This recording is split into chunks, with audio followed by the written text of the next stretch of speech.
Well, greetings and welcome. It's Take Two with Jerry and Debbie, and as we've been saying for well over 7 years now, and you. Except today we want you to sit back and relax and enjoy the broadcast, which I think is going to be one that speaks to many, many people's hearts and souls today on Take Two. I'm Jerry Escher, along with Debbie Georgiani. Debbie, looking forward to this. This is a pre-recorded broadcast for our listeners because we are out today, not a live show, but I think we are in for a real treat. But a very important show, Jerry. We're talking about caregiving today. And a lot of our listeners, our Take Two family members, have asked us to address this topic. We have in previous shows, but now we have a resource for all of us to lean on. And it is a fantastic project that has been done by a dear friend of ours. And we're super excited to have this conversation because, Jerry, as you know, caregiving is a huge responsibility and we need all the support and help we can get. That's right, and we're going to be talking with the Director of Communications for EWTN, Michelle Laque Johnson. She is a fully professed secular Carmelite with more than 30 years of journalism and communications experience. She is, of course, as I mentioned, the Director of Communications for EWTN. She was married to Stuart Johnson for 35 years before he died of cancer. Stu suffered through 3 bouts of cancer over 8 years, had his leg amputated up to the hip, and became a quadriplegic. For all but the last few months, when she could not lift him, Michelle was his sole caregiver, even as she worked a full-time job. In addition to her husband, Michelle has also experienced the sudden death of her father and her beloved sister's death from cancer, and is currently assisting with the caregiving of her 93-year-old mother, who is experiencing both physical and mental challenges.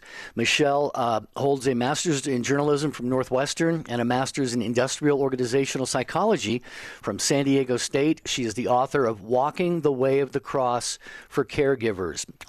It's going to be available at the EWTNRC.com. Michelle, thank you so much for making time today. Oh, thank you so much for having me, Jerry and Debbie. I appreciate this so much.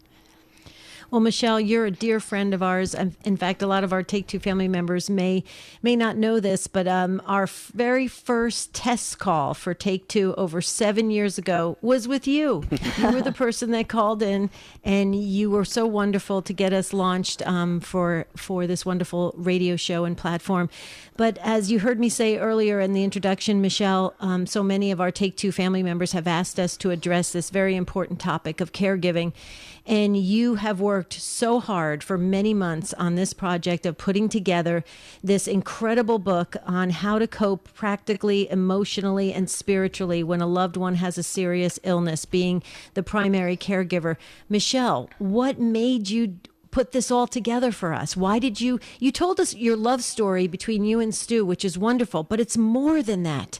It's really a resource manual for us to, like I said earlier, lean on as we're going through this very, very important event in our lives. Well, I want the viewers to know, or the listeners to know, that this book owes a little bit to Debbie Georgiani, because I think if she hadn't given me the encouragement that she did, I might still be working on it. So she said to me, get it out, Mm-hmm. The book, I had to do it.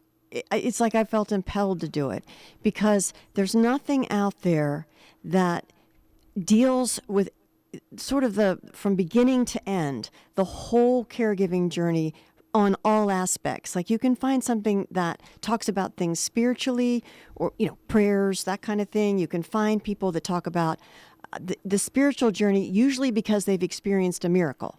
Like, this is my miracle. But I wanted to take it from a real life couple and take readers through from the horror of the diagnosis when you first get it and the shock, and how do you get over that, and how do you find hope when the doctors are telling you that it's hopeless, and all the way through the middle of the thing where you're desperately trying to find some way to keep your loved one alive, and are the good times over? And I can tell you they're not. There's so many things, and then the practical things of how do you set up your house, and what kinds of things do you need to do financially to set yourself up for when and if your loved one does pass away. How do you prepare for death? It's got everything that I could possibly think of that I learned through this journey. And I wanted to share it with people. Each chapter starts with there's a scripture verse, and then it gets into the stories. And I tell these things in stories because, we remember things better when we hear them as a story. If I just say to you, Debbie, pray, or Debbie, you need to trust God. Well, what does that mean? So, I mean, if you see it in real life, okay, this is what happened, and this is how we leaned on the Lord, and this is how he came through for us. I think it makes all the difference, and it helps you to remember. So I actually pull out lessons learned, and then there's reflection questions to help you think through what we just discussed in the chapter, and then it ends with a prayer. But it's all structured around the way of the cross. Mm-hmm. And I've gotten so much confirmation from the Lord that this is what he wanted. I just recently was listening to a podcast on the St. Faustina's diary where the priest is reading it through. And what did they say? But this from Jesus to St. Faustina: there is no way to heaven except the way of the cross. I followed it first. You must learn that it is the shortest and surest way. And so comparing it, that's how I figured out how to structure it. I tried for a long time. I was like, how do I bring this more to life? And that was the way. I was standing in a Good Friday prayer service years after my husband's death. And all of a sudden, as we went through the stations, I just started tearing up, and I was flashing back to all the things that happened when we were going through this. And I realized, my God, it really is walking the way of the cross. And that made it just so much more meaningful to understand that. When you're going through it, you don't always think, okay, I'm walking the way of the cross. But you are. And that's a beautiful thing, because if our Savior did it, then he's showing us that's what we need to do. Hmm. Yeah, if everybody came at it from that perspective, Michelle, what a different world we'd have. Michelle Johnson is our guest today. It is a taped, pre-recorded broadcast of Take Two with Jerry and Debbie. Michelle Johnson, Director of Communications for EWTN, and she is the author of Walking the Way of the Cross for Caregivers. You perhaps are, or have been, or maybe one day will be a caregiver. So pay close attention to this very important broadcast. We'll be right back.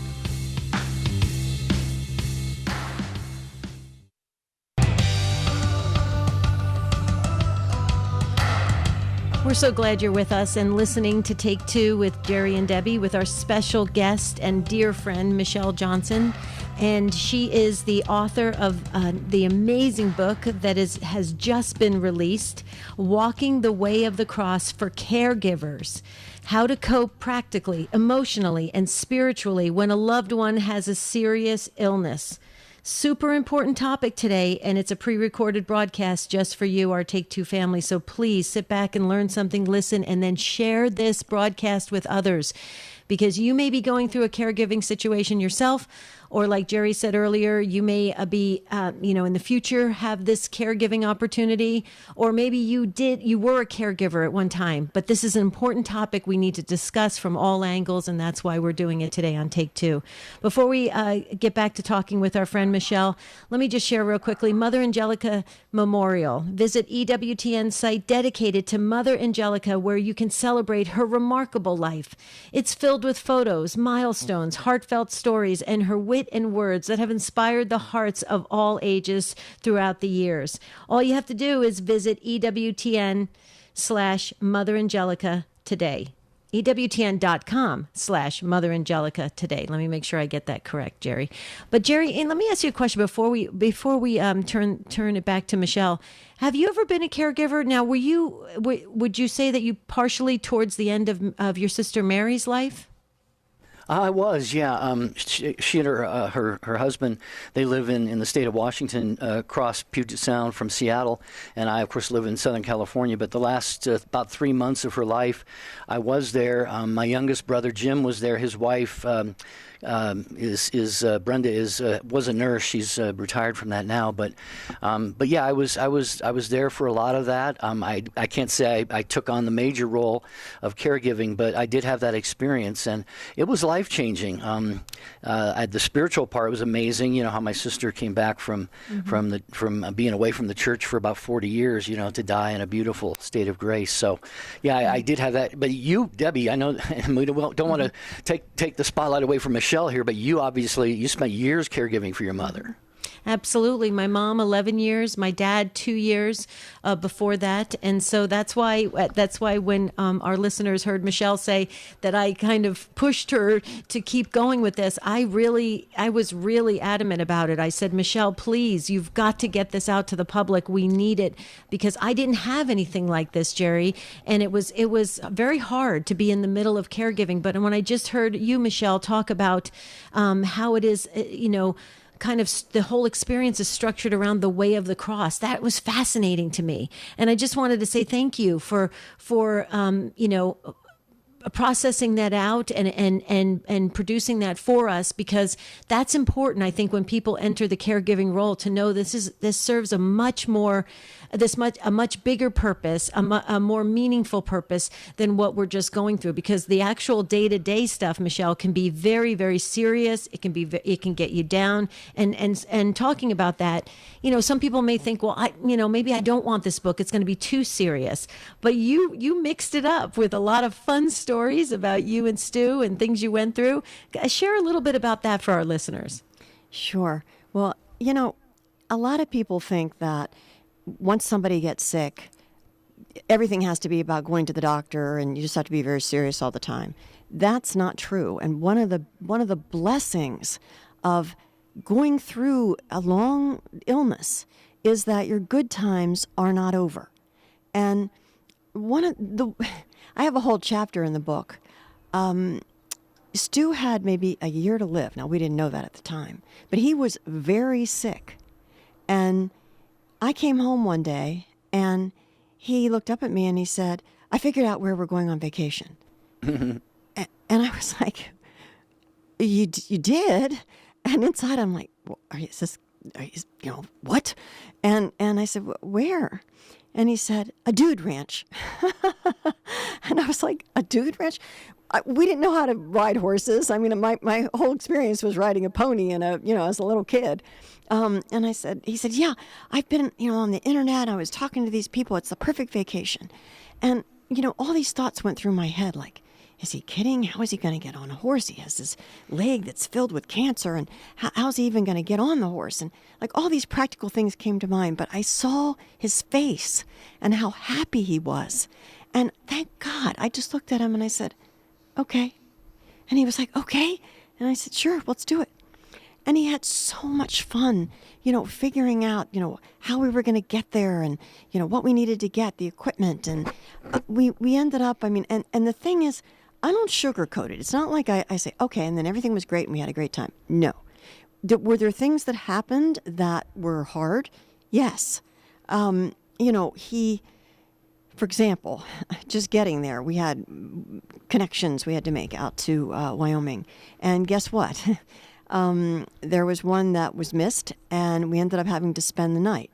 Well, we were dumb enough to pack everything, all the medical supplies, in our bag that was checked. And so it was kind of a desperate situation. And that's one of the tips I give. Hey, if you go somewhere, keep the stuff with you. Keep your bandages or whatever you need with you. But, so I tell that to make, we also called ahead to tell the hotel, please hold our room. Did they? We got there just as they were about to give it away, because we had called the night shift, and the night shift tell the day shift, no. So that's another, I take people through so you can see, but then there's these beautiful experiences we have. Could he do everything that everybody else was doing? He could not. But there were things he could do. And we have beautiful memories of the ranch manager taking us around in her Jeep and showing us the high mountains. And she took us out to where they were having a chuck wagon dinner, and they set up chairs. And, Stu was thrilled. And there were places that we were able to drive. He had a couple rides, short rides on a horse. But we saw so many fun things, the Bighorn Sheep Museum and the, different things that were just, they were memories of a lifetime. And I'm so glad we did it. And, I remember him looking at me and saying, well, I wanted to do this for you because I know you would never do it for yourself. And he was right. I never would. I would never even considered it. But I did it for him because, I saw what it meant. And, the whole thing was, in the end, I tell this other story. And this is how the book, it puts in the spiritual along with what's happening because it's all of a piece. And, we're in the hotel room. Then after it's all over, we go into the main town because the next day there's going to be the flight. And my husband's in the bathroom. And I hear him go, oh, gross. And I thought, oh, no. So I said, what's the matter, honey? And he said, this is so gross. We were at a horse ranch, there's a lot of flies. And he had, a big leg filled with cancer and bandaged. But apparently a fly had managed to get underneath there, and he had maggots. Mm-hmm. I thought I was going to die. And I remember saying to the Lord, Jesus, please make this okay. Make it okay for him. And he came out of the bathroom a few minutes later. He goes, they used to use maggots when, in the olden days to clean wounds. So it's okay. And I was like, wow, thank you, God. And then did I have to help him, get that fixed? Yes, I did. Was that gross? Yes. But, that's where I would learn. I would turn to the Lord. And I remember the first time I did this was standing outside of his room. The very first time I had to wrap that leg, and it was smelly and awful. And I did not want to go in and do it. Just like I didn't want to do these, this thing. But I remember it, and this, I believe, was the Holy Spirit. I just turned to the Lord, and out came this prayer that was, I know from the Holy Spirit, because I don't pray like this. It was like, divine physician, help me. And immediately I got the grace. I mean the grace to go in and say, hey, honey, let's do this. And he was like, I'm so sorry. I'm so sorry to be putting you through this. And I was like, it's not a problem. And it wasn't, because the Lord made it not a problem. And that's the kind of thing you learn. You can. God is not just out there. He's there for stuff like that. He's there when you're trying to put together your house that you have to do in 2 weeks because your husband's had his leg amputated and you had to make 1,000 different decisions. And you're trying to make the decisions on what color to do the bathroom, and you can't figure it out because usually that would take you forever. And instead, he tells you, he shows you, and you're like, does the Lord care about what color we paint the bathroom? He does if you ask him. And that's the kind of stuff that I want people to know, that, yeah, you're going through this stuff and it's hard, but you have somebody there who's with you if you just ask. Our guest today on Take Two with Jerry and Debbie is Michelle Johnson. She is the Director of Communications for EWTN. It is a pre-recorded show. We are not taking live calls today, but if you are a caregiver, or if you have been, one day you might possibly be one, this is extremely important information and insights and wisdom. And we're talking with Michelle Johnson, who is the author of Walking the Way of the Cross for Caregivers. And the subtitle of the book is How to Cope Practically, Emotionally, and Spiritually. And Michelle, we want to break each one of these down for our listeners here on the program. And let's start with the spiritual aspect of this. We all need to be sustained by prayer and the sacraments and all of that. But here you are, caught up in being the caregiver for your wonderful husband, Stuart. And how did you find time to pray? How did your faith life, maybe how was it impacted? Maybe we should put it that way. Well, it was funny. This weekend, a great priest at our parish was just talking about prayer. And I think one problem that a lot of people have, at least what he was saying, he hears a lot, is people think that when you pray, you have to have long, drawn-out prayers. And as he put it, he's kind of an actor. He's like, I think people think you have to talk in a British accent and say, okay, thou who art, up in heaven. And he's like, talk to God like a friend. And when you do that, it doesn't mean you need to sit down and spend, hours in prayer, although it's helpful to spend time in prayer, trust me. But sometimes things are falling apart and you're in the middle of things and you need to pray on the fly. And they used to refer to these things as ejaculations. I don't know if they still do. Where, that divine physician helped me that I was talking about a minute ago. Little things where you wing them up there and you feel the Lord helping you. And the more you trust him, the more it encourages you, the more he shows you. He does show you, you can trust him. I think, I remember when Stu was getting paralyzed. He had his leg amputated, and all of a sudden he started to lose feeling in his limbs. And he was terrified. It was the one thing that he was the most afraid of in his life. And it started to happen to him. And I remember, we found one surgeon after another refused to even touch him. Finally, we found this hotshot young surgeon who said, yeah, I'll do it. And so I went to the surgery went well. At least we were told it went well. And I came into the hospital the day after the surgery, and my husband said, the doctor wants to see you in his office. And I said, he does?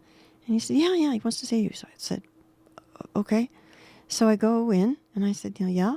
And he says, your husband really has a good attitude. And I said, I know. And he said, I think he could do this at home. I was like, what? He said, yeah, he wants to do his rehab at home, and I think you should let him. And, I think it's a good thing. So I argued with him. I was really like, what? And he said, finally I looked at him and I said, okay, so if this doesn't work, we can come back, right? And he said, right, of course, come back, no problem. I believed him. Big problem. Don't ever leave the hospital. Let me tell you this. That's another tip in the book. Don't leave the hospital until you have everything taken care of. Because we left. It didn't work. And I knew, I called back. I said, okay, we want to come back. And it was like, no, you can't come back. And I was frantic. And at that point, I was not being Mary praying. I was being Martha. And I was running around from one thing to the other, calling everybody I knew, trying to get other, trying to do everything possible. And I couldn't do it. And finally, I just turned to the Lord and I said, Jesus, I can't do this. You have to do it. And I only have one thing left. And the doctor would not take my calls. And I just said, I need to go talk to him. I need to get him to, if he doesn't sign this form that I needed to get signed to get him into a hospital where it was a Lakeshore, which is for people that have paralysis and things like that. I was like, I have to give up. I have nothing more. And I worked that day. And, I came lunchtime, I left the office and I drive to the hospital where the doctor is. And I walk up, and there's the receptionist or his secretary, whatever she is. And she's standing at the desk, and I said, hi, and I have a form I need the doctor to sign to get my husband some help. Now, she didn't know what was going on. She's like, oh, okay. And just at that moment, the doctor walks out, and he sees me, and he takes a step back, like, I don't want to be here. Why am I? And if he could have left, he would have, but I was staring at him. Wow. And I said, I need you to, and she says, I didn't say, she says, Mrs. Johnson is here and she'd like you to sign this for her. And he looked at me and he looked down at the paper and he just signed it and walked away. Wow. And that's God. Yeah. God showed up at just the right time for you, Michelle. That was cutting it close, and the doctor signed it. Wow. Let's talk more about this idea of it being kind of a perpetual and ongoing prayer, right? The whole experience is one long, never-ending prayer to God. This is a pre-recorded broadcast here on Take Two with Jerry and Debbie. Our guest, Michelle Johnson, the author of Walking the Way of the Cross for Caregivers, newly released book. Please stay with us.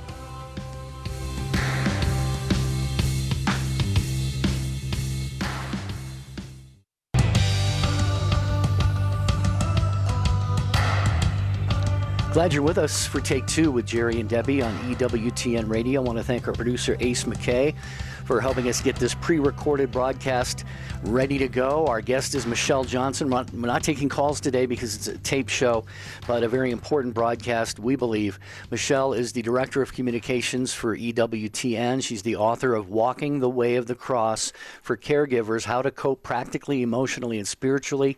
Michelle is uniquely qualified, perhaps, if we might say that, to talk about this topic. She was married to Stuart Johnson for 35 years before he died of cancer, and she was his primary, his sole caregiver, even though she was working a full-time job. And Michelle has also experienced the sudden death of her father and her beloved sister's death from cancer, and right now is helping to be a caregiver for her 93-year-old mother who's experiencing both physical and mental challenges. So we believe this is an impactful show, and if you want to if there's anybody else you think would benefit from hearing it, please point them to the archives at take2show.com. But Michelle, just to get back to the spiritual component of this, just for a couple more minutes, what you said was very eloquent and beautiful, and I think my takeaway from what you were saying is it's maybe quality over quantity when it comes to that, getting in front of the Blessed Sacrament or praying the Rosary or whatever, but what you're doing when you're caregiving for someone, that I believe can be in itself a prayer. So it seems like you're kind of a living prayer, if you will. Can you comment on that? Jerry, that's a beautiful way to put it, because you really are a prayer. And you can't, the one thing I realized was anything that I did that was good was God. And, there's so many things that happen. It's not that you're just this perfect person, because you're not. And I remember one time I had gone across the street from the hospital to get some food for my husband that was not hospital food. He wanted something different. And I remember looking over and seeing people enjoying, themselves, talking to each other, or, reading a book or whatever. And for that moment, I looked and I thought, boy, I wish I could just sit there for a few minutes and just, read a book and just relax. And just as I thought that, the thought came into my mind, you will have plenty of time to do that on the other side. And you're going to be really busy, and you're not going to know what to do. So many times, especially with medicines, I have a whole chapter about alternative medicines and things that you'll be offered when things get really desperate. And there are things that you might not have even thought of doing until things get, until that you're running out of options. And there's things that you'll end up doing that you never thought you would. And you are making life and death decisions without the facts. And the only way to get through that is to lean on God. And that's what I did. And that's what I'm encouraging other people to do. Practical prayer. Expect the answer and you'll get it. I can't tell you. And the more it happens, the more you'll come to realize it's not something unique. God does that with all of us.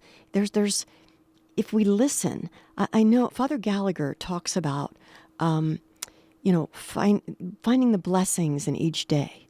And that's something, for example, when my mom, she fell, broke her hip, goes in the hospital, has this operation, and because of the anesthesia, which I think is a disaster for older people, she starts down the road to dementia.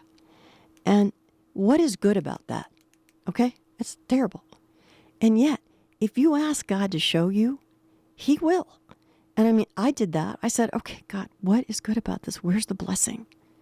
And the blessing in this case was, first of all, it brought all of us kids together. Normally, you only see your family as you get older, if you're not in the same town, at Christmas and Easter and special days.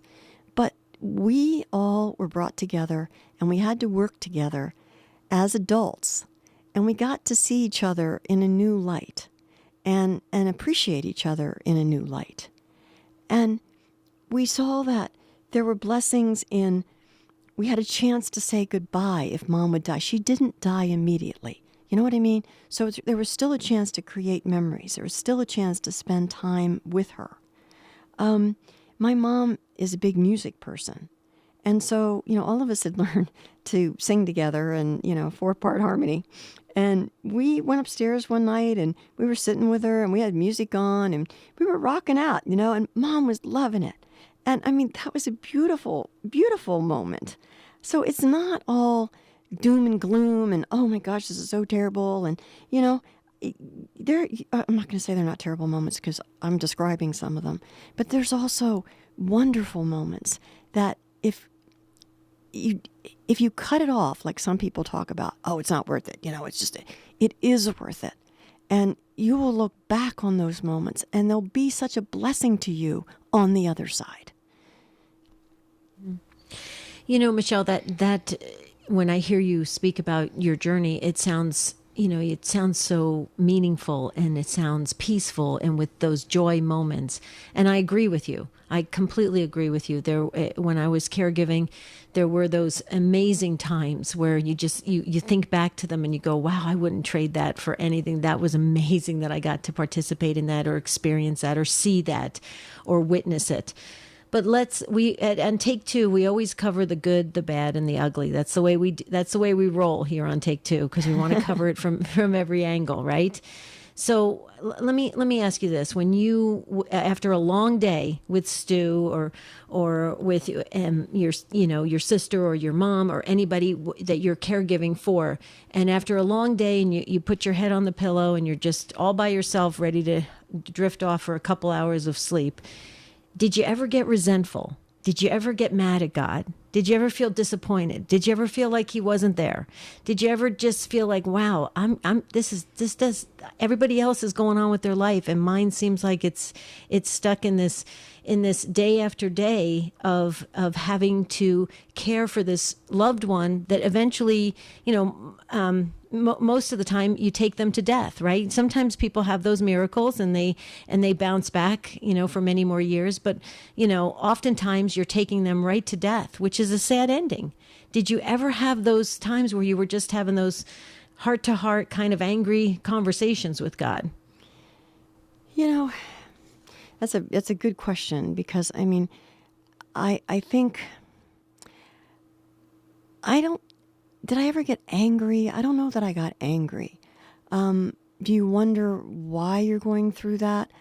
I sat down, there's a whole chapter in the book, there's a lot of stuff in the book about this, where, I really thought about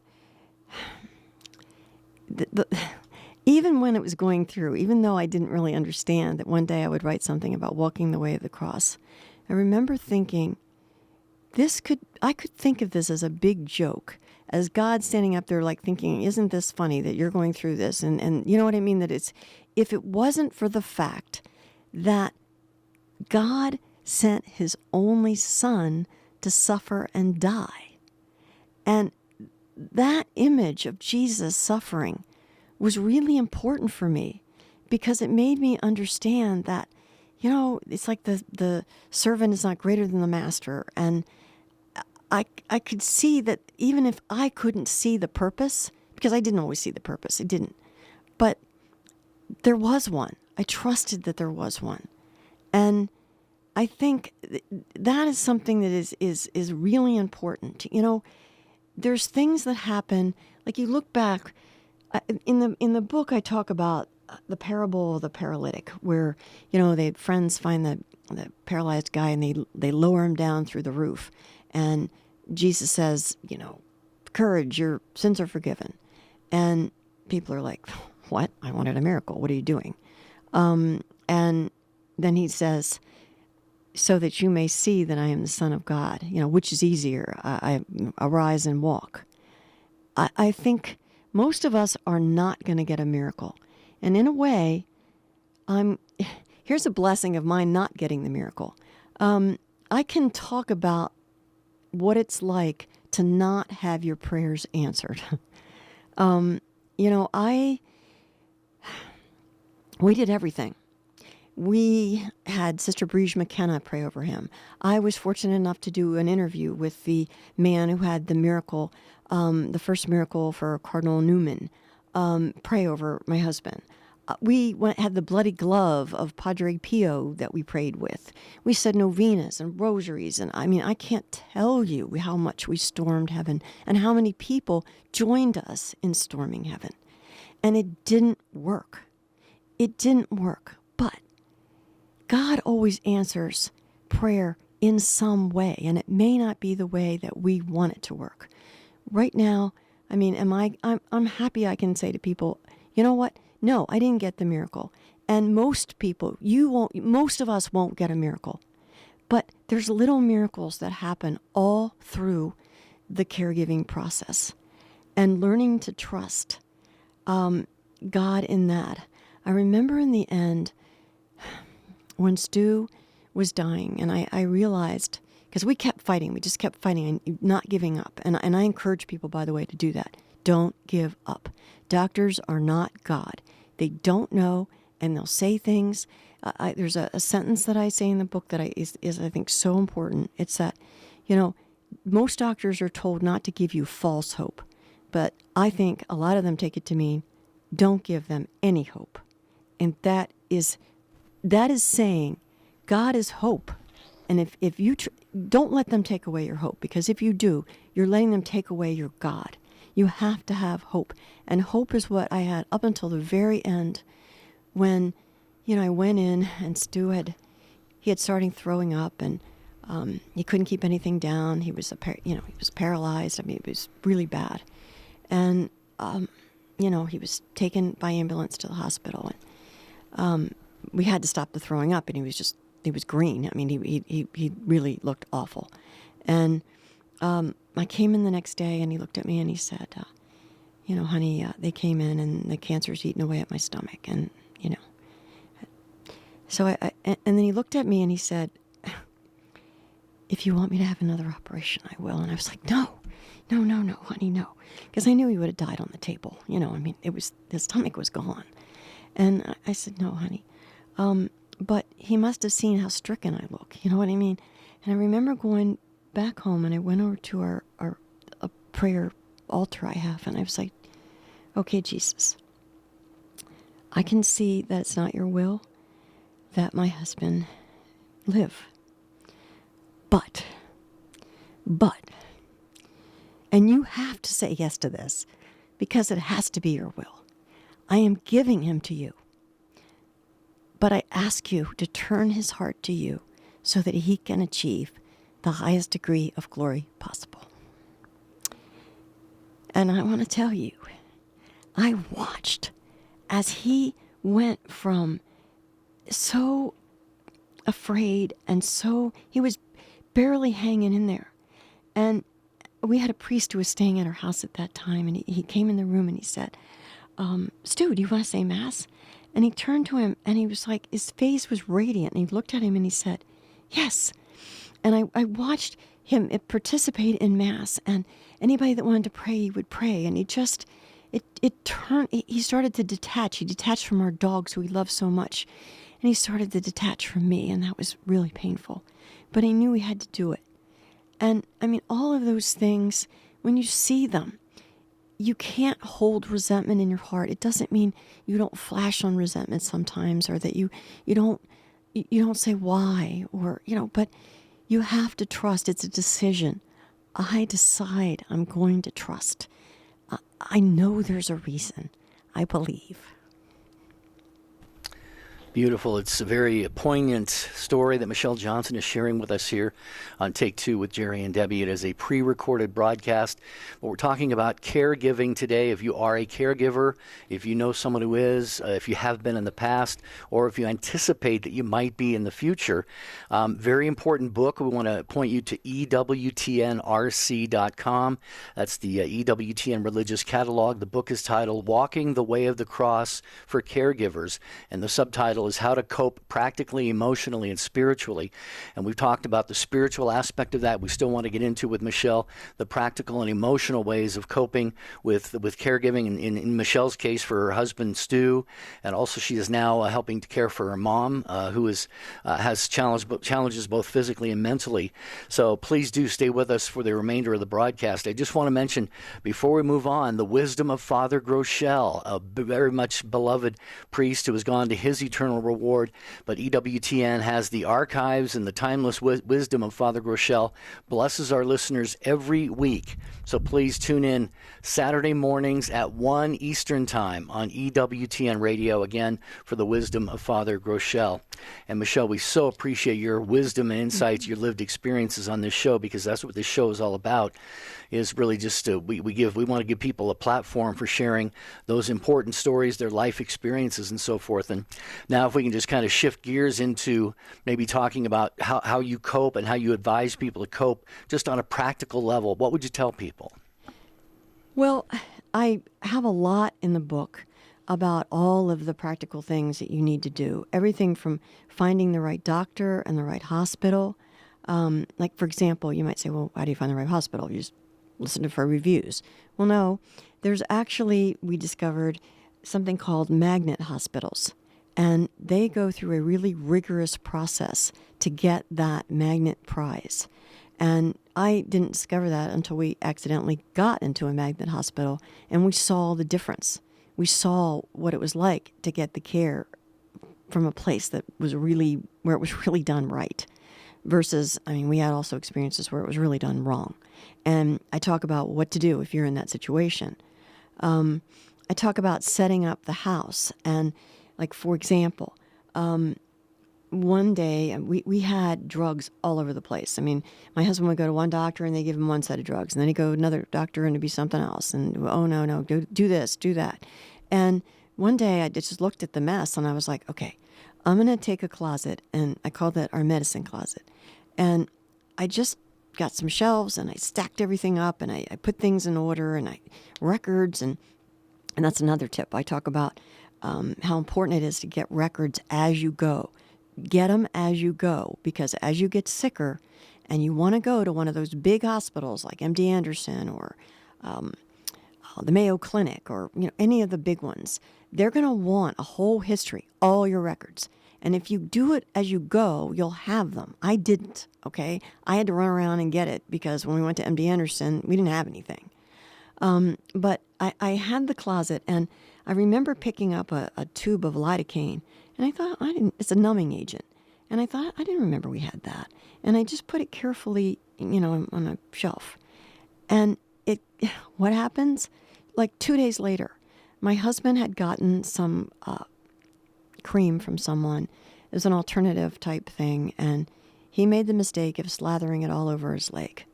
And it started to really hurt. And he was used to constant pain, but this was intermittent shooting pains. And it was so distressing to him, he finally started to cry, and my husband did not cry. He was the most, stalwart person you ever want to meet. And I got frantic. I was like, honey, lidocaine. And he said, no, it won't work. And so he put, got in the tub and he was putting the water all over it and trying to wash it off, and it wouldn't wash off. And, then he tried, I forget what else we tried, a bunch of things. And finally I went to him, honey, lidocaine. And he said, okay. And I ran upstairs and I got it and we slathered it all over his leg, and it was instant relief. And, we ended up getting that from the doctor from then on. But, that is a practical thing, and it's something. If having a medicine closet, what do you do with financially? If you're getting toward the end, I mean, we came up with a book, how you say, a binder, where I had every single thing we had, every policy, everything, all in one book. I gathered it all together. What are the passwords for various accounts? Who do you call when somebody dies? If you have life insurance, do you know what to do? Are you on everything? Is your name on everything? We forgot one thing, which was a piece of property his father had given him when he graduated from, college. And unfortunately, it was on both his father's name and his name. And, on the other side, they had both died. Was I going to have to probate both estates? I mean, I get into every single thing I could possibly think of how to get through this in a practical way. Mm-hmm. Well, Michelle, I will tell you that for our listeners, because they don't know this, I read your manuscript of this book twice. It's amazing, folks. You need to have this. This is a must have. And if you're not a caregiver yet, you may be in the future, because the way things are going, people don't have long-term care access. They don't have the funds or the resources to bring in, nursing staff and caregivers to your home. Going to assisted living or some of these institutions are not feasible. It's not going to happen. So people are bringing their loved ones, their friends, their relatives into their homes, and they're all of a sudden becoming a caregiver. And if you don't know what to do, you're just thrown in the middle of it day by day. You just try to cope. Well, Michelle has laid out everything for us, and it's mixed into this beautiful love story. And it's absolutely amazing. It reads beautifully. You will read it several times. You'll want to gift it to others. And the wonderful part of this book, Michelle, that I love is you're such a gifted writer. Okay, that's your trade. That's what you do. And you put it into this book for us. I can tell by the way you constructed it. It is meant for us to learn and grow and to experience in a whole new way. And I just pray that people pick up this book and read it before they become a caregiver. Now, if you're already a caregiver, or you were a caregiver in the past, like I was, this book, you'll start to see so many things, and you're going to go, wow, I did that right. Yep, I did that. And I remember that. And you'll have some really good moments that will resonate with you. So I want to thank you so very much, Michelle. I know it must have been, I hope it was a healing process you went through writing the book, but I got to tell you, what a gift this book is going to be for so many people. Honey, thank you so much. You've been such an encouragement. And like I said in the beginning, I mean, your encouragement was very important to me, because, you write your first book. I mean, yeah, I'm used to writing, but not a book. And that meant a lot to me. And I do pray that people really get something from it and that it helps them. I find even now with my mom, some of the things I flash back. Even now, the things I learned from my husband's ordeal are helping me now to help my mom. That's right. Yeah, that's what I'm talking about. Okay, and I know Jerry has more to ask you, but I just have to tell you, I love the look of the book, the cover of the book. You got a very famous person on the front cover of your book. That's pretty amazing. I don't know if you saw that, Jerry, but maybe we'll let Michelle explain how she was able to get that very, very famous actress on the front cover of the book. Well, I'll talk about it a little bit. We're licensing an image, okay? And I have a very talented graphic designer who found this amazing image of the Blessed Mother looking up at the cross, of her son at the cross, and you just see Jesus' bloody feet, and it just so describes what it is to be a caregiver. And when I saw the image, I was just, oh my gosh, that's so gorgeous. And it turned out that it's part of the Bible series that was, with a very famous person. And I thought, well, there's no way we're going to be able to get that. But she persisted, and we ended up having to talk to both the actress, I'm not going to go into who it is, and MGM. And we were able to license the image for use on the book. And I want everybody to go and look and see what you think.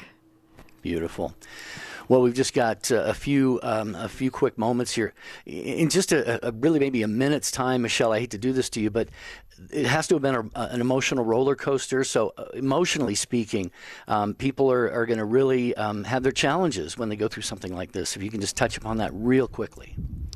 Well, emotionally, we've talked about it a lot, but I think that's probably where your faith comes in the most, because spending time with God helps you with those emotions of, if you have resentment. And I spent time with a woman who wrote into EWTN, and she was so angry. And in my grief group, I spent time with a woman who her husband was a pastor. And, she was suicidal. And I just remember sitting with her, and, she was almost inconsolable. And she only stayed alive, she said, because of her daughter. Otherwise, she would have, killed herself. That's what she said. And I remember I saw her months later, and she was doing great. And I said to her, what made the difference? And she said, people from my church reached out, and they gave me a Bible, and we prayed. And that changed. It made her realize, she said, how weak was my faith? That's the benefit of going through this. Your faith will be strengthened. Wow. We could go on and on. This is so, I'm sure it was difficult, but God can take difficult tragedies and make beautiful things out of them. Michelle Johnson, thanks for being with us here on the program today. We are so grateful for that. Michelle is the author of the book, Walking the Way of the Cross for Caregivers, How to Cope Practically, Emotionally, and Spiritually. Folks, you can pick up that book at EWTNRC.com. That's EWTNRC.com. Thanks so much for being with us, Take Two family. We'll be back live with you very soon. In the meantime, I'm Jerry Usher for Debbie Georgianni and Michelle Johnson, wishing you a beautiful and blessed day. And St. Joseph, please pray for us. Amen.